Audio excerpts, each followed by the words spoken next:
of Detonation. Today I have Charlie Cam. He's a very, very special guest because he's so involved with this cultural experience in curing senescence, battling against death, disease, aging, and all these other cool things that we like to talk about here on this show. So Charlie Cam, welcome to Detonation. Hey, thank you, Steele. Appreciate you inviting me here. No, that's absolutely fine, and we're really happy to have you here, and we're going to talk about a lot of different things. So you're an incredibly interesting person because you're an advocate of a longevity, escape velocity, life extension, super longevity, your big ones like Cryonics. You've got that in the mix. You're a film award a guy. You won some awards, for your movie Undoing Aging, for example, where you argued that aging is a disease, anti-aging is a socialized sort of concept where aging is for everyone. So you've done a lot, and we'll go into more about who you are. But just tell the audience, who you are and the sort of your sort of motivations for doing some of these incredible feats that you've done throughout your life. Sure, yeah. Well, I guess my family, when I was being raised, we were really we were a blue collar family, But my dad had a big affinity for reading about science, and he kind of impressed it upon myself and my siblings. I was the youngest in our family, and they were substantially older, so I had like five adults raising me, and they always were pushing education, as a lot of families do, but it became a way for me to feel like I was getting praise from them, because every time I'd come home with good grades when I was a little kid, grade school even, they're all like, "Oh, great job, Charlie," and then it would just reinforce it some more and more.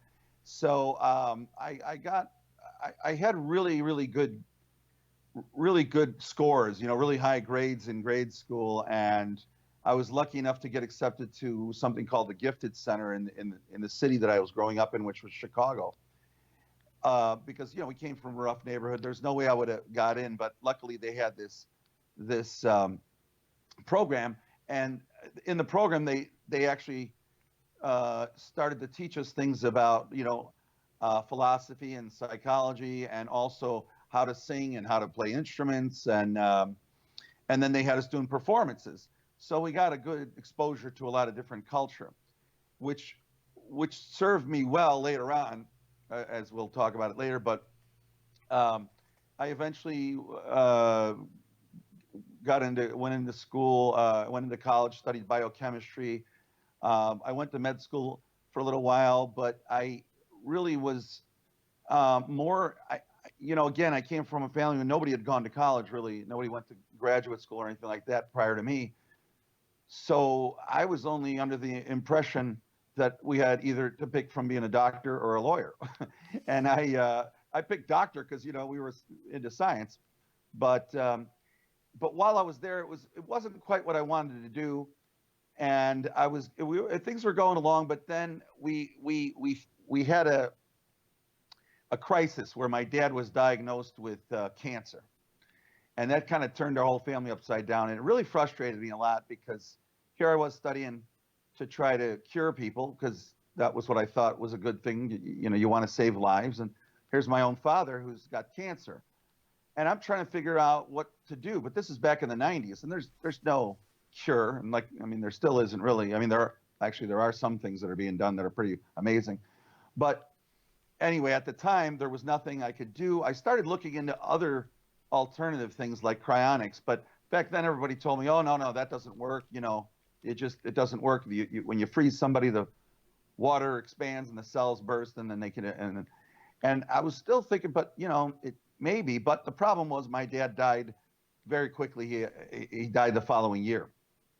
So it really frustrated me, but it also motivated me quite a bit to think, why aren't we a lot further ahead with ways to not have to die, or at least extend our lives a lot longer?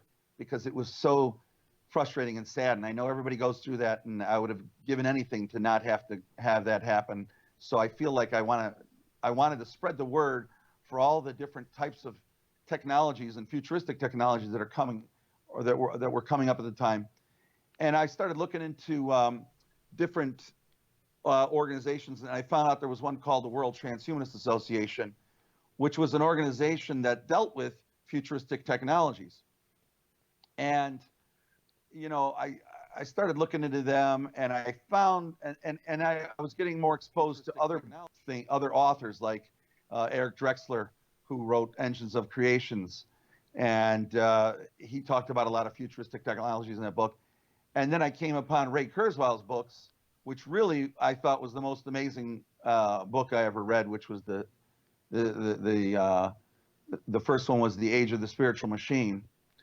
And he talks about things like exponential growth of technologies, and how these different exponential growths of different technology will contribute to saving us and saving lives, improving a lot of new things that can help us and help our world from a lot of the suffering that it goes through now.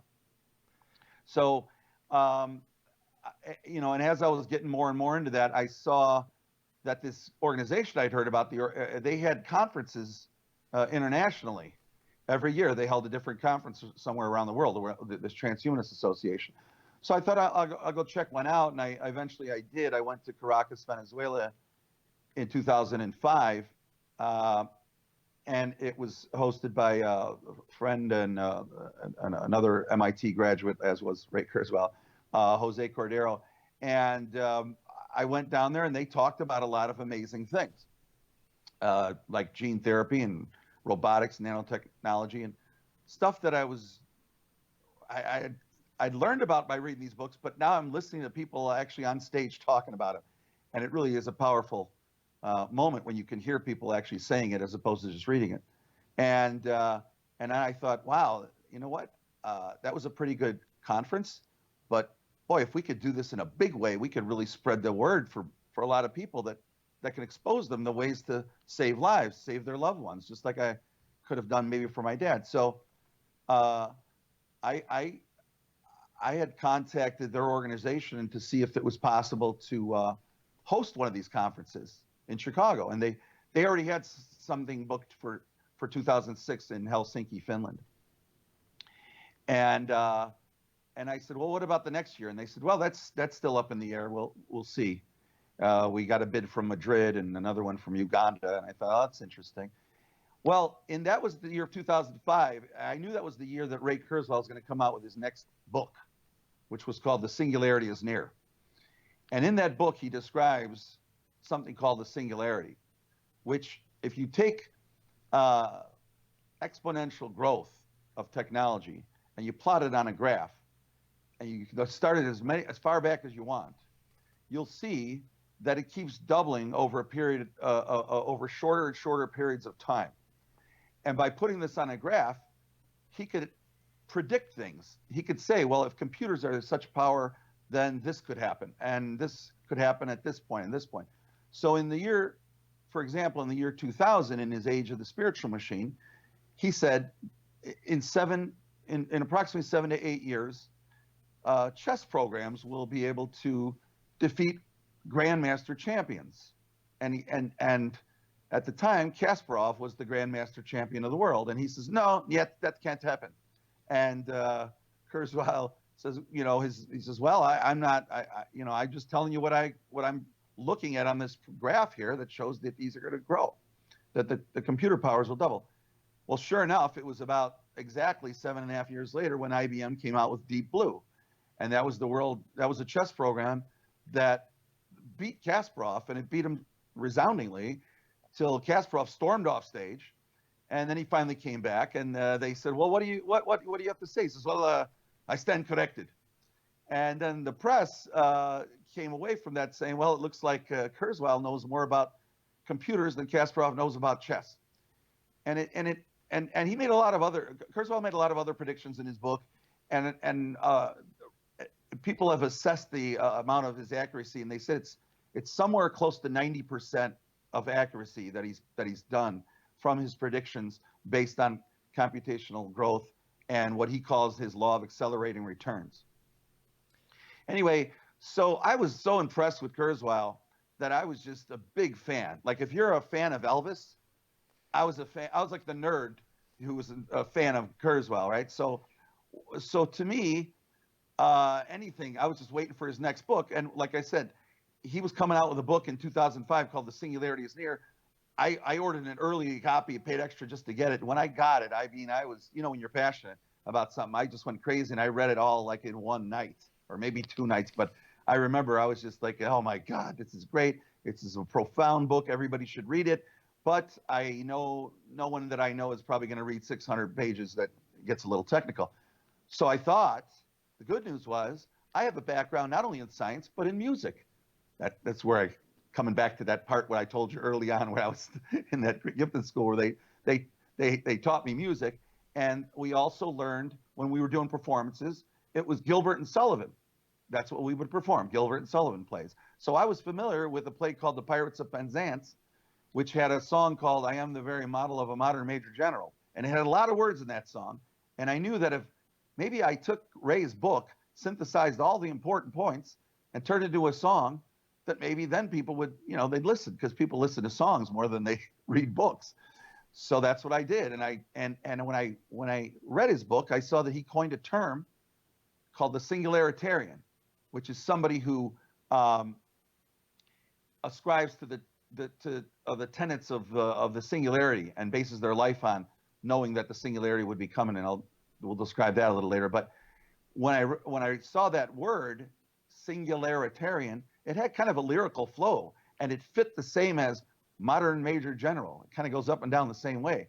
So that was it. I sat down that night and I wrote this whole song out called I Am the Very Model of a Singularitarian, combination transhuman, immortalistic stropian. And I went on and on for all these verses, and I described everything about how we can live indefinitely and all this good stuff, which is what he talks about in this book. And I put that on the internet. It found its way to his company, which was in Boston. It was called Kurzweil Technologies in Boston. And it turns out Ray liked the song. And I was invited to meet Ray. And I said to Ray, I said, hey, you know, I loved everything about your book. I would like to put together a conference in Chicago. And the World Transhumanist holds a conference every year. Would you be my keynote speaker if they would agree to let me do it? And he says, oh, yeah, no problem. He was very generous. He's a very good guy. He's actually got a really good heart, because he's kind of famous from the 1970s when he was inventing reading machines for blind people. He's a brilliant guy, but he cares a lot about humans. Anyway, he was happy to say he would do that. So when I contacted the WTA again, the Transhumanist Association, I said, hey, look, I want to host this conference in Chicago. And by the way, I got Ray Kurzweil to agree. Well, they love him too. They were big fans of his, and they never had him at any of their conferences, and they'd have conferences for over a decade. So I got Ray as my keynote speaker, and then I started getting a lot of other people in the whole life extension community, like Aubrey de Grey and Peter Diamandis and Martine Rothblatt and Marvin Minsky, a lot of brilliant people that were into life extension. And they were all happy to come because they saw that Ray was going to be a speaker. It was kind of like, you know, a domino effect. And the funny thing still, though, was I thought, again, like everybody loves science, right? I mean, doesn't everybody love science? No. Apparently, I'm the only nerd around. So I still was having trouble selling tickets. But I figured, you know, maybe if I got a celebrity, then people would come. And I thought, but if I get a celebrity, it's got to be the right for this demographic. So I started thinking, who would be the right celebrity? You know, it had to be, I didn't want a show where humanity kills itself or, you know, terminates itself. So Schwarzenegger is kind of out. But I was thinking about, you know, what TV show or movie, you can answer this one because I've been talking too long already. What TV show or movie showed humanity where it didn't destroy itself, but it went on, you know, to... Well, that'd have to be Star Trek. And... Oh, you're so brilliant. That's correct. And who's the epitome of Star Trek? Well, that's William Shatner, isn't it? That is correct. Ding, ding, ding. You got it right both times. And so I got a hold of his agent, and I said, hey, listen, I'm holding a conference in Chicago with a lot of great scientists, and I'd like to have William Shatner come. And he goes, hey, listen, he's not coming to your conference. I said, no, it's a really good conference. Why won't he come? It's a great conference. He says, he's not going to come. I said, no, we got great speakers. We got Ray Kurzweil. He's a really good speaker. And the agent's like, wait, you got Ray Kurzweil? I go, yeah. He goes, let me get back to you on that. And then sure enough, he called me back like next day or whatever that was. And he says, yeah, listen, Shatner's a big fan of Ray Kurzweil. He'll do the conference. Wow. That's huge. That was, well, needless to say, when we put his name on the billing, we sold out pretty quickly. And it was a 3-day conference in Chicago, and I held it at the Field Museum. We were surrounded by dinosaurs talking on stage about futuristic technologies. So that was a really fun contrast. And, because I knew that I was the MC, I was hosting it on stage and everything. And I knew that I was going to bring Ray out on stage. So I took that song that I did and I made a music video for it. And you could find it on YouTube. It's called I Am the Very Model of Singularity, like I said. And I used that to bring him out on stage. And everybody loved it. I mean, I got standing ovations for that. And Ray got standing ovation. And the conference went over really, really well. And at the end of it, we had a dinner for all the speakers. And so Ray was sitting right next to me during the dinner, and next to him was Peter Diamandis. And Peter Diamandis holds he does zero gravity flights to the moon, and he's founder of the X Prizes, where they give awards for people with innovations. And anyway, they're sitting next to each other, right next to me, and people are coming up congratulating me on this conference. And Ray and Peter are talking about, hey, how great this conference was. And Ray turns to me and says, yeah, Charlie, this was a great conference. And I said, thanks, Ray. I'm glad you liked it. And he says, Peter and I were just talking about all the different subject matters here and maybe turning this into some kind of academic setting. And I said, well, that's great. I mean, that's kind of why I had the conference, to spread the word and get this out there so everybody can benefit from futurist technologies.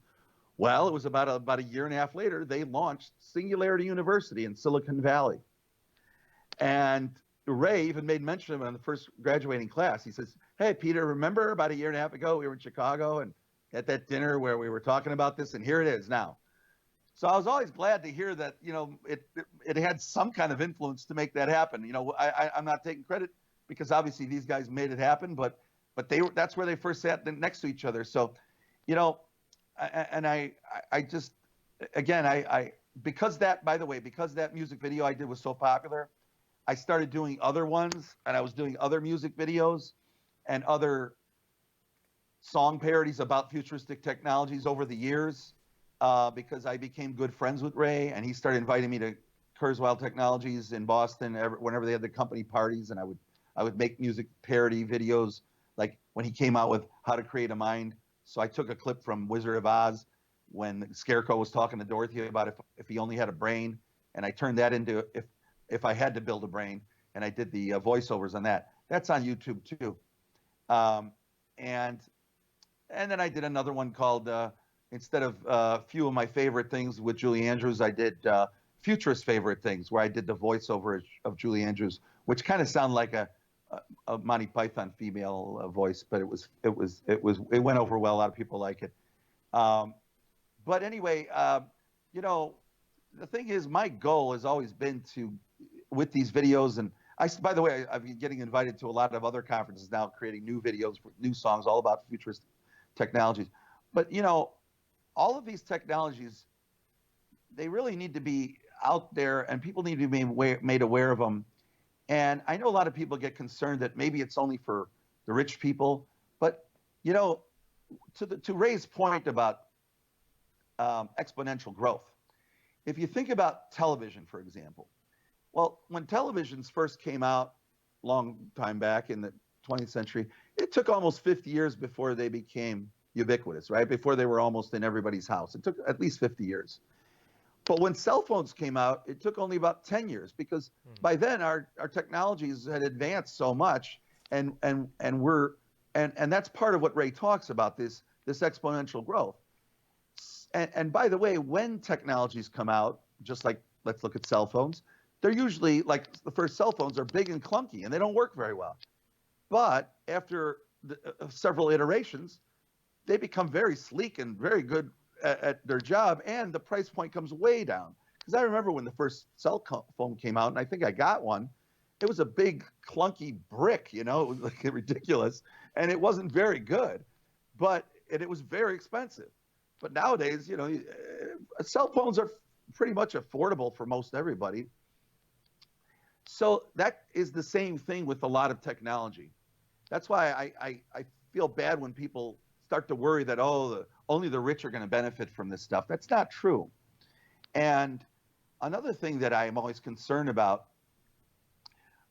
people that are maybe concerned about these new technologies, like, we're a little scared of it or worried about it.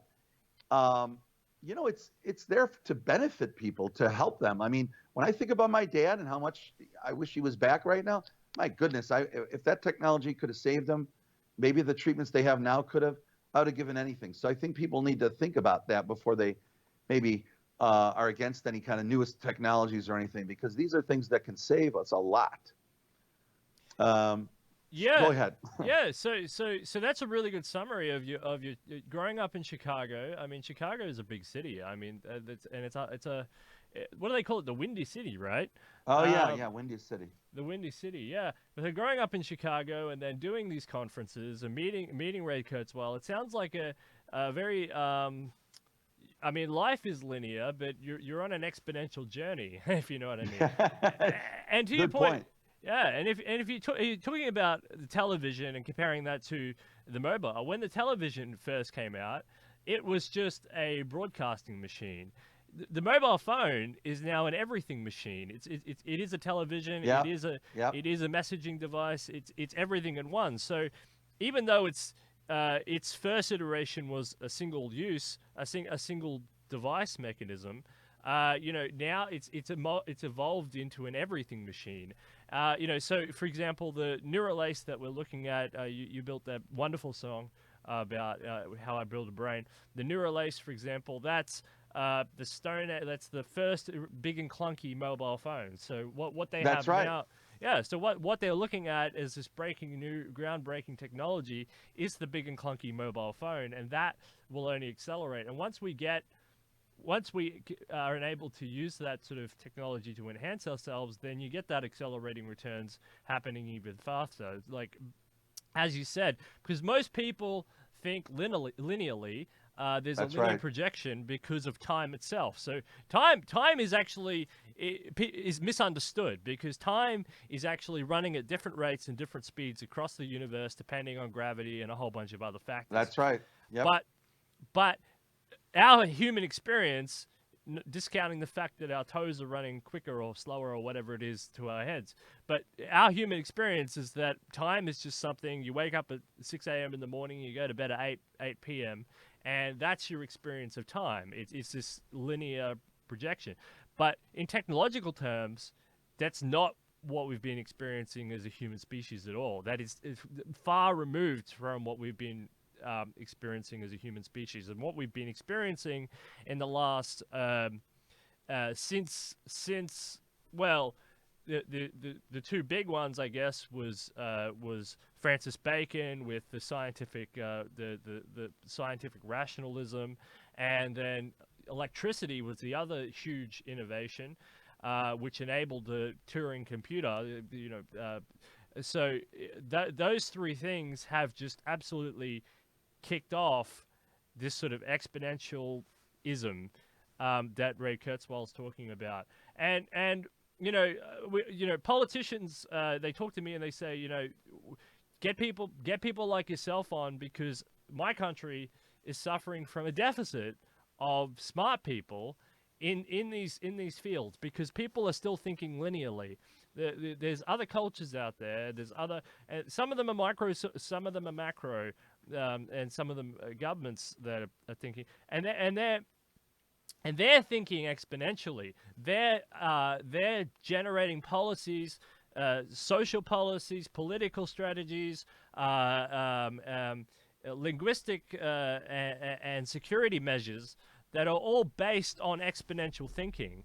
But the population seems to be stuck in a sort of linear thinking mode. And that's okay as long as the technology continues to be churned out on a consumer level that they can adapt to as if it was natural change. So you mentioned the mobile phone, for example. The humans have still not yet recovered from the internet being released. It's such a powerful tool. The mobile phone is probably advancing a little too quickly. If you look down the street, everybody's glued to their phone, and it's not some conspiracy theory based on on this idea that it's beaming out a blue beam, like a blue frequency wave that makes you addicted. It's because technology is almost indistinguishable from magic, and because we are sort of our primitive sort of Darwinian brains are looking at these devices that are enhanced in technological magic. We're becoming addicted. We're becoming addicted to the magic of the technology, and that is only going to get worse. It's only going to become more of a sort of distraction, more of a headache in that way. But these are also really good inventions because people who can utilize them, whether they're government scientists, corporations, or other, can use the new tools in order to make new scientific breakthroughs and new discoveries and have new technological change going forward into the future as part of this accelerating returns. Oh yeah, no, I look. I think you're right about all that, and it's all a matter of kind of perspective in a way, because people say, oh, we're all looking at our phones. People walking, down the street, or you, like, for example, in Chicago, we have a train system that gets us all over the place, right? Like the subways.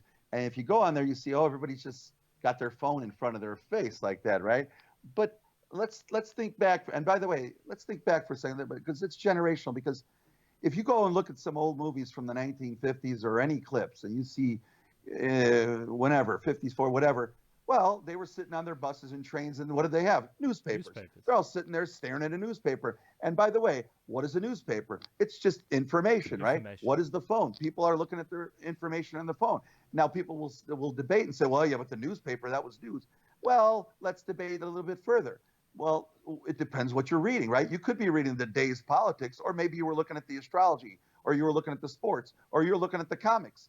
That's what a newspaper was. That's what your smartphone does for you, except because technology is advanced, you have more options. So we don't know what they're all staring. We kind of generalize that in a way as if it's bad, but it's no different than previous generations. They just stare at newspapers. We just happen to have a better version of a newspaper.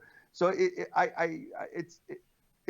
silly to me when I hear people put that down and then they ignore the fact that humans love to absorb new information. That's kind of why we explore going from Europe over to the New World as America. That's why we're looked, to go to the moon. We love new information.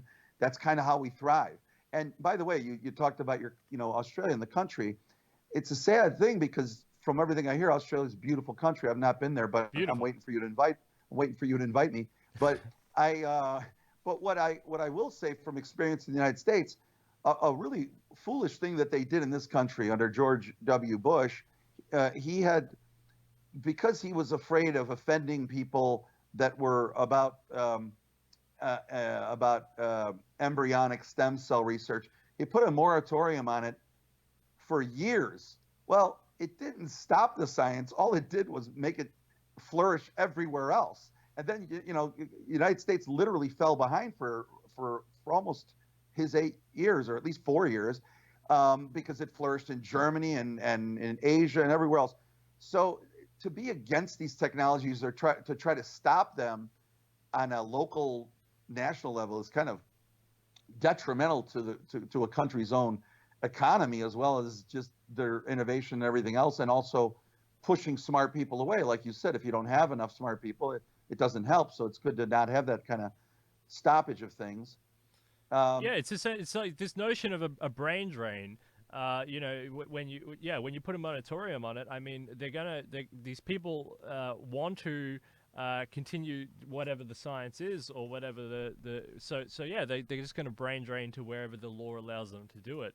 and that drags talent offshore. It drags safety offshore because if you do it under a supervised regulatory framework, at least the people who are skeptical are allowed to make up some laws involved with the safety. If you don't, a government that doesn't care or wants the money or wants to get ahead, they're going to loosen safety regulations, or they're not going to have no safety regulations. So if you have a absolute theological understanding in your own mind that, say, for example, stem cell research is bad, we're all on a blue planet. I mean, going around a sun.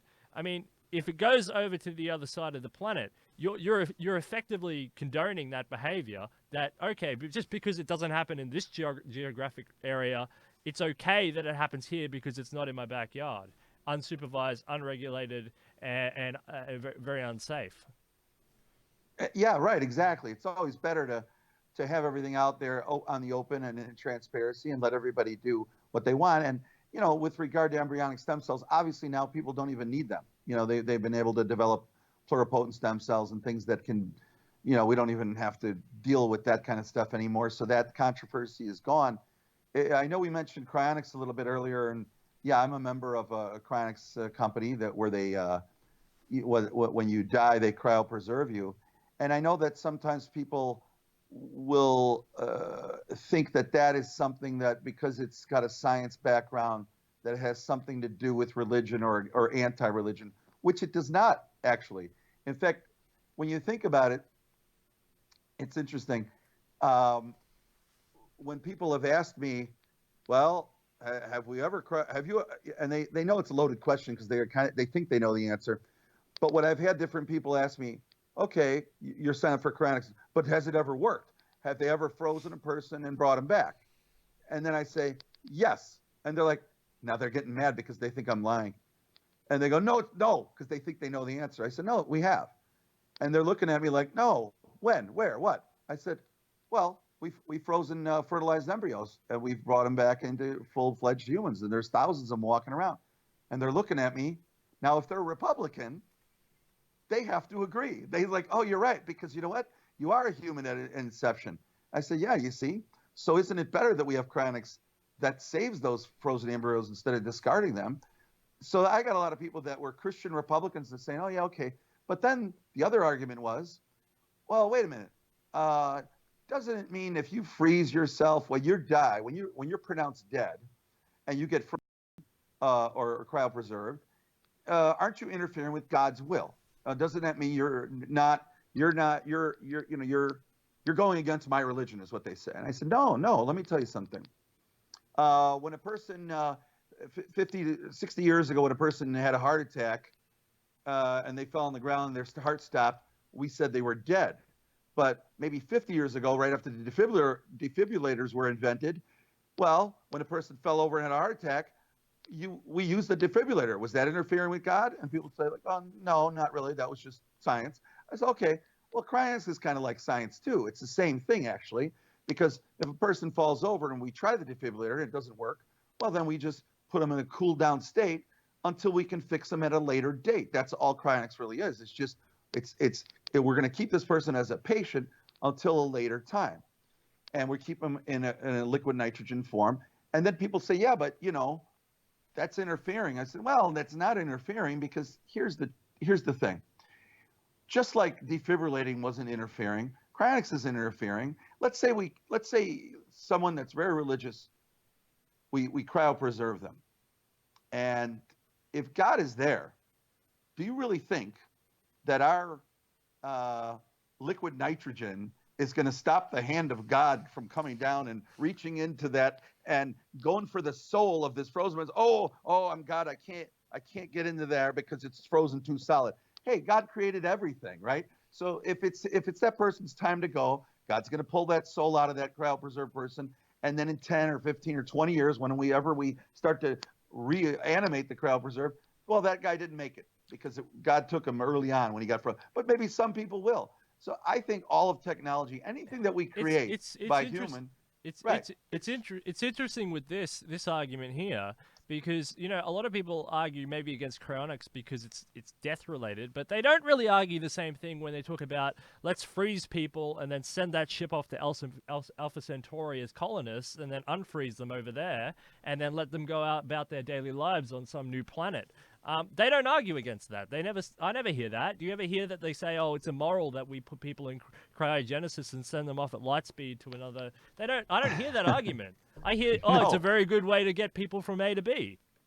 Oh yeah, well, that's a lot of this is just because, unfortunately, like everything else, it's just a lack of information or misinformation. Cryonics.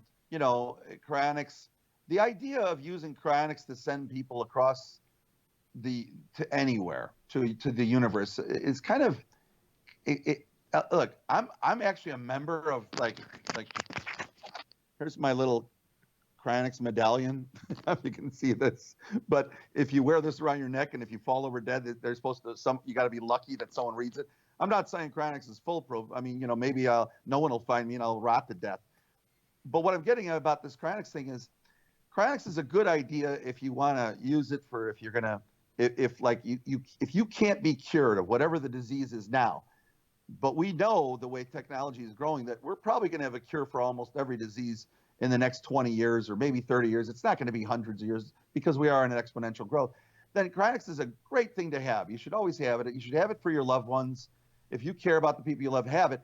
But the idea of using Cryonics, to travel to Alpha Centauri or something like I think it was in the original Planet of the Apes movies where they had them frozen. The problem with that is this. In our current type of spaceships that we would try to send something to another galaxy, or not even another galaxy, let's just say it's another constellation, another space, another constellation or something in not that far off. It would still take, thousands and thousands of years to get there. Now, if that's the case, how cumbersome and ridiculous is it that we're going to freeze someone and send them there when we know probably in about 10 to 20 by the year 2045, according to Kurzweil, we as humans will have by far merged with technology. We'll most likely be in cyborg type bodies. I mean, this is getting out there, but it would be much better for us to wait until we're some composition of nanobots or something, whatever we're going to be, to have that travel where we're not affected by all the radiation and everything else, and travel at the speed of light or some time warp. I'm glad you bring this up because I've actually always wondered this when I have talked about Mars or Moon colonization or heavy industry in space and all this other stuff, and it's like with accelerating returns, and the human species starting to divulge, what is the point? What is the point of any of it? What is the point of space exploration? You're right. What's the point? You're right. You're right. Look, the point. Okay. My theory on it. I don't know about yours, but my theory on the point of that is that it's going to be human biological sentience that want to remain that will engage in that, and the others will just leave as super beings, I guess. Yeah. Look, you're right. Here's the thing. I think Musk is a brilliant guy. He's really cool and he's got a lot of great ideas and he wants to colonize Mars. And I'm much more excited about Neuralace than I am about Mars, to be honest with you, but for me personally. And I'll tell you why, because look, to colonize Mars is a really, really huge undertaking. I mean, you'd have to terraform the entire planet and get the gravity to a suitable amount and get rid of the radiation and get the atmosphere. And I mean, and even if you wanted to just build a big bubble up there, why even go through all that trouble? Because by the time we get to be able to do all that in a manner that makes it convenient or reasonably comfortable there, we're talking probably at least 10, 20, 30 years. And by then, if Kurzweil's right, then we will have already pretty much become merged with robotic technology as humans. And I mean, that sounds a little crazy, but you got to read his books and then you'll know what I'm talking about if you haven't read them. I don't mean you, I mean anybody listening. But the point is that Because if we merge with all that, and by the way, humans will want to merge with technology. I know people say that they wouldn't, but all you got to do is look at our history. Humans are already emerging with technology. Oh, yes, they like, already are. Yeah, like externally, they're merging with their phones. Internally, we've Well, got these glasses are technology. I've merged clothes. with it. Right. Yeah, Everything. medical devices are becoming increasingly sophisticated. Biologically, they're merging with new technology, which is like biologically grown organs, and other things, stem cell replacement. That's technology. I mean, you can get biological technology as well, or heart pacemakers, or there's a whole wide range of bio body hacking, whatever they call it, out there. It's not new, and humans are embracing it. And the military is absolutely marching forward with this. DARPA, the U.S. military has huge amounts of money in their budget to advance, because like for each soldier they want them at peak performance forever. I mean, they don't want to. This is a long-term investment. Like the human capital, they don't want it to peak at 35 and then diminish away. They want to keep these super soldiers forever. So the U.S. military and others are investing heavily in body hacking and other things. So yeah, it's humans are definitely merging with technology. It's not going away. It's going to become more commercially abradable, from everything from breast plants to I don't know anything else. Oh yeah, because breast implants is a very good example. When you think about it, back in the 70s, when women were getting literally things that could cause cancer, they were putting them into their bodies for the purpose of looking better for men, or for vanity purposes, and also equally, men were injecting themselves with hormones to try to be better athletes at the expense of their health. In other words, anytime there's a way to advance ourselves to make us better, we are going to do it. And if we, because a lot of the scenarios you see in Hollywood, it's always us against them. Robots and the humans fight each other until somehow the humans win, which is ridiculous. But the reality is, if we start building artificial intelligence that's super smart, we're going to want to merge with that. We're going to want it in us. And by the way, when you think about it, that's where we're going. That's the trajectory. Computers used to be in big rooms far away that could only do the stuff of what calculators it could do, and then we had desktop computers, and we had those in front of us, but that wasn't good enough. So because we loved them so much, we wanted them with us, so we got laptops. But laptops were big and clunky. So imagine now we have these smart devices, these phones. So if you look at the trajectory, computers used to be far away rooms, then they were on desks in front of us, then they're carrying next to us, and there are laps called laptops. Now they're in our hands. Pretty soon they're going to be in our heads. That's what Musk is doing. And we are going to merge with it because it's going to be convenience. And then we're going to have things called nanobots, which are robots at nanoscale. And once we have those inside of us, it'll be a lot better than, like, as you mentioned earlier, this Neuralace is the clunky early version of what we're eventually going to have when we merge with the cloud and everything else. So we will have all the access to all the information that ever existed immediately in our thoughts. But imagine also, and this is where I liked your talk a little earlier too about time. When we do get nanobots that are structured, that they can be programmed to go right on top of our neurons, and they could transmit information that we're thinking faster than the chemical processes that we do now. So we will, in a sense, be able to think thousands of times faster than we do, if not millions of times. So we as humans will be millions of times smarter.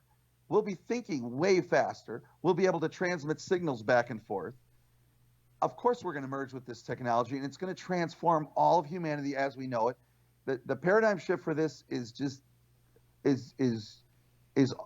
a point that it becomes unpredictable. Just like the singularity, the word singularity represents an event horizon that you can't predict. That's why Kurzweil used that term. So if you read his book, you'll know all these things I'm talking about are not coming out of me. They're coming out of the brains of some of the most brilliant people in the world. Yeah, and we're talking about more external technology as well, smart toilets and Oh yeah, and all the other things that will impact human health and longevity. I mean, sanitation is a fantastic technology anyway. That like, see, this is the thing. Like, um, human longevity has already been accelerated a lot. I mean, lifespans have already picked up a lot, and in some ways, it's our capitalist convenience mechanism of making these things efficient that's actually killed us. So, for example, like health spans shot up to 80 years for women, 85 or whatever it is. But you know, we became so efficient at producing a surplus amount of food that the hamburgers were killing us early from heart disease. You know, so we have to be careful in some respects of these advances. And in other words, we have to be as careful as a society that the elites, the financially wealthy, and others don't necessarily hoard all of this technology for themselves, so that they become some sort of Elysium overlords. You know, because already, if you're talking from a wealth disparity context. The first world, so the United States and Australia and Europe, they already have huge advantages. Oh, and emerging Asia too, but has huge advantages technologically, where we are a sort of sophisticated elite over some other parts of the world. The internet is the great equalizer in the sharing of information, in the distribution of information. Language is the barrier. So, you know, you've got a billion people speaking in Mandarin, or Chinese. You've got a billion people speaking in Hindi. They can't communicate, and then the rest in English or whatever. They can't communicate. You can use sophisticated technologies like Google Translator, which break down those barriers. But on a huge scale, such as the internet, this is still an issue of equalization that's going to have to be overcome.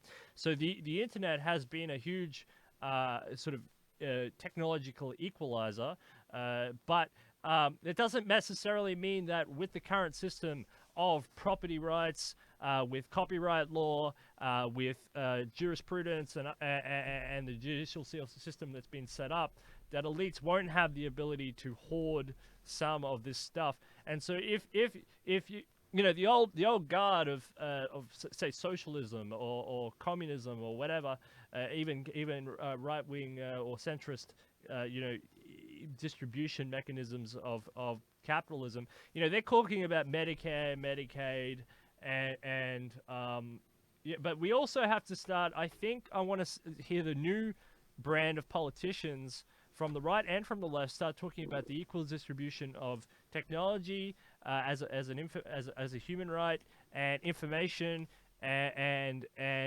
more transparency on some of these issues, because I don't want to see chunks of the general population, for example, not having access to nanobots, not having access to some of these technologies that would greatly improve human life, human health outcomes, and you know, help to you know, expand on these accelerating returns promised by Kurzweil and Drexler and others. Oh, I agree. I want everybody to benefit. I mean, you know, like I said, I felt so bad when my loved ones or my dad died, and I see other people's loved ones dying, and I think there's so much technology could benefit so many people.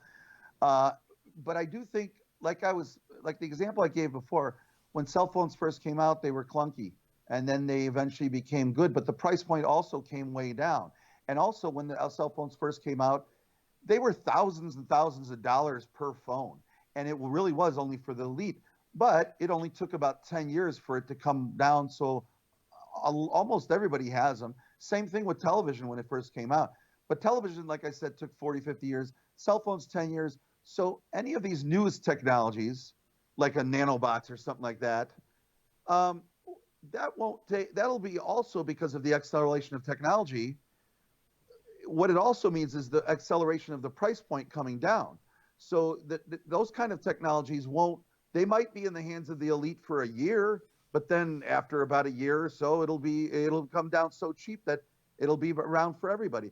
what we're going to have is called the economy of abundance, which goes to your point of why we've got obesity now. You know, it's funny if you think about it. Hundreds of years ago, more people died from starvation. Nowadays, more people die from overeating. That just shows you how far advanced we are. We've actually got to the point where it's better for people they have to physically go on a fast, right? I mean, that's become like intermittent fasting now. What's that? Well, that tells you how successful we've become as a species, that we can overproduce so much food that we have to now avoid it. So, you know, food is really relatively cheap when you think about it. How hard was it for cavemen to have to hunt and worry about getting killed? Now you don't even have to leave the house thanks to, you know, Amazon or Uber or whoever is sending you food. So, I mean, the concern that it's going to be hoarded by the rich doesn't really concern me, because even if they try to, they can only do it for a little while. It'll spread very quickly. Everybody will figure out how to use it. It's kind of like what happened to the music industry, for example. Yes. Music industry. Remember, it was dominated by only a few corporations, and you had to spend $20 to buy a little plastic CD to hear your favorite song and deal with the other 19 songs on there that stunk. And the funny thing is, all of a sudden, kids figured out, hey, we can make these ourselves, and we could download these with Napster, and we could do whatever, and we're not paying you any more money. And that brought the entire industry to its knees. And technology will be the big democratizer, and you'll see everybody will have access to all these good things. And when we do have a spread of nanobots or neural lace or whatever, you know, whatever it is that makes us all super, super intelligent, we'll all know how to be very successful. And because we are mass producing things with things like molecular manufacturing devices, which is something that is being worked on by people, where you can pretty much make anything you want. Because if you think about it, everything's made up of atoms or molecules. So that means we should be able to take apart anything and turn it into anything. A lot of this stuff is coming, and it'll be around for everybody. And it won't be the elites against the poor. You'll see it'll spread, and it'll spread a lot faster than it's been spreading. Like you said, there are third world countries that still don't have all the good stuff, but that'll soon happen. You know, like, look, China is really changing the whole face of Africa. There's an accelerating returns within countries as well. Countries that used to take 200 years to develop, developing in 20 years. You know, so countries are on this trajectory as well. I mean, we've lived through it, and I know you've seen a lot more than I have, than especially change post-Soviet countries, for example, Africa. Yes. There's a bit of Sahara up there that's still yet to develop, but it's mostly changed dramatically in our life. Like in the last few minutes, actually, can you just talk about Transcendent Man 2009? I know that was a huge thing. It was very successful, and the Singularity Is Near movie. Could you just talk about that, because that was incredibly cool? Oh yeah, so that movie was so Ray had written his book, The Singularity Is Near, and a fellow director by the name of Barry Ptolemy had gone to Ray and said he wanted to do a documentary about the book and about Ray, and so he was putting it together. And then it was right around the same time I was holding my conference in Chicago, and he came to me and wanted to know if I'm doing this documentary about Ray. Can I take footage there too? And so I said, yeah, of course. And he got a lot of footage from my conference, which included, of course, Shatner, he was the most famous person in that movie. And so that was because I gave him all the footage that he wanted from all those, because there were a lot of good speakers that he used in the film, and a lot of them were from my conference, but particularly Shatner, I know that was from there. So, that was part of how I helped that film come together. But that was a pretty good film, and that was really talks about Ray. It interspliced his personal life with all of his ideas. I would recommend it to people. There was another movie that Ray did called, a lot of people don't see it, it was called The Singularity Is Near. It was a movie, and it was produced by Martine Rothblatt. Martine Rothblatt, who happened to actually be one of my speakers at my conference. Martine Rothblatt is the person that invented the the Sirius Satellite Networks, that whole company. She's like this brilliant genius person who not only created that, but then also created United Therapeutics, which is $1 billion company. And she's a big fan of Ray, like I am. And so she produced Ray's other film, which was a docudrama. It was starring that actress Paulie Perrette, who's famous from, I think, NCIS or one of those shows. And what it was about an avatar that keeps getting smarter and smarter, and then it claims consciousness, and it wants human rights. So it contacts Tony Robbins to teach it how to be smarter or to be more human-like.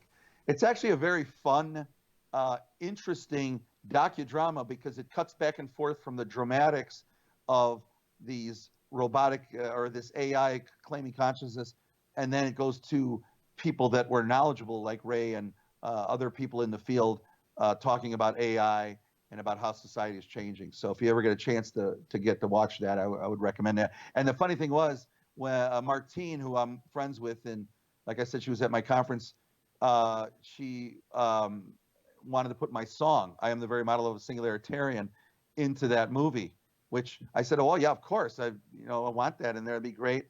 And but they didn't. They liked it, but they said it was a little too bubbly, because it was it's a Gilbert. So I am the very model of a singularity. They wanted it a little darker, so I rephrased it and I did the voice like Darth Vader. I was like, I am the very model of a singularity. And when I did it that way, they loved it, and they put it in the film. So those are just, like I said, you wanted me to tell you about those, but those films are actually out there. I would recommend them. They're fun, but they're educational. Yeah, no, that's brilliant. I've seen both of them, and I thought they were really good. And yeah, so no, I really like those. So thank you so much. And I think you undersell the Darth Vader voice. I think it works really really well at the end of that movie. I think it's really good. Oh, you heard it? Okay, cool. Yeah. Yeah. I guess it's on. You said we're only a few minutes, so I want to just plug a couple things. Yeah, please, please do.